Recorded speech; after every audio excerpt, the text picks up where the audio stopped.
my video is going to be a little different than it normally is. So today I'm going to give you all 3 tips on how to grow healthy natural hair. Healthy, that's the key word. So I'm just going to go ahead and get started. So I'm just going to start at 3. Number 3, I'm going to start off with make sure that you're keeping your hair moisturized, whether you're wearing protective styles or not, which I'm going to get back to protective styles, but make sure that you're always keeping your hair moisturized and that you're using a proper moisturizer for your type of hair. But one thing that I have that I use is black castor oil. I got this from Sam's Beauty, and I used black castor oil before I ever got it from Sam's Beauty, and I know for a fact that it promotes hair growth and healthy hair growth at that. So when they came out with the black castor oil, the growth oil, I jumped on it to go ahead and try it out. I'll link the oil in the description bar below, but yeah, y'all definitely need to try this oil out. It definitely promotes healthy hair growth, and like I said, I used it before Sam's Beauty ever came out with one. But also, you can put it on your eyebrows or your eyelashes. It promotes hair growth in those areas as well. But to make sure that you're keeping your hair moisturized, I think that that's a very important thing, because if your hair is brittle, it will break. And when it breaks, you're not gonna see any growth.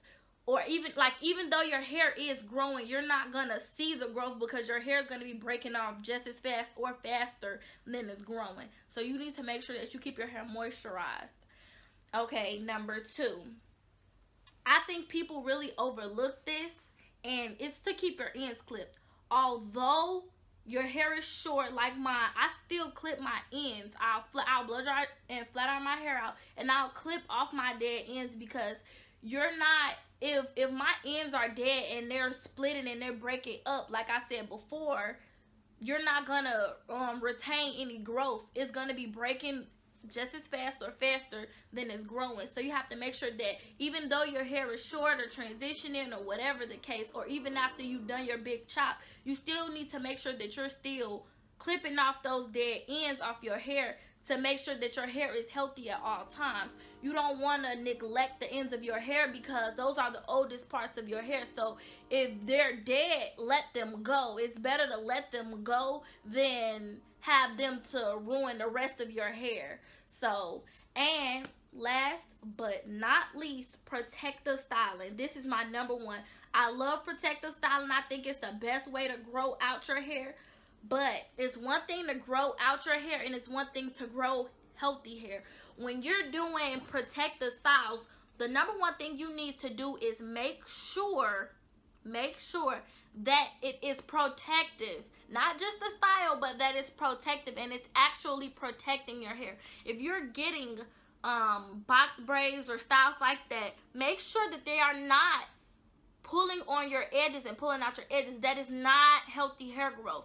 Also, if you do have breakage on your edges, this black castor oil is a good thing. So, sew-ins. While sew-ins can promote hair growth, it is redundant to get a sew-in and get your leave out and then continuously flat iron your leave out. Then while the rest of your hair is growing, this part of your hair is this big.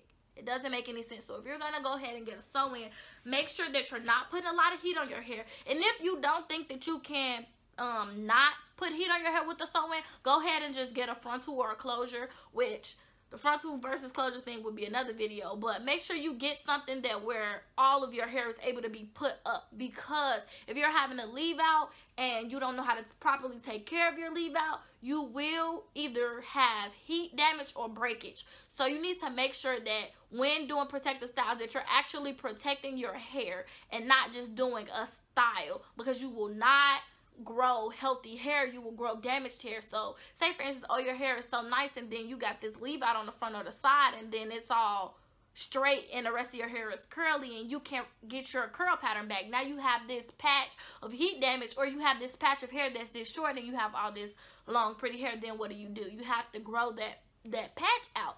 So just to prevent things like that, you want to make sure that you're doing protective styles that protect your hair. Those are my 3 tips to growing healthy natural hair. This is my natural hair, my natural curl pattern.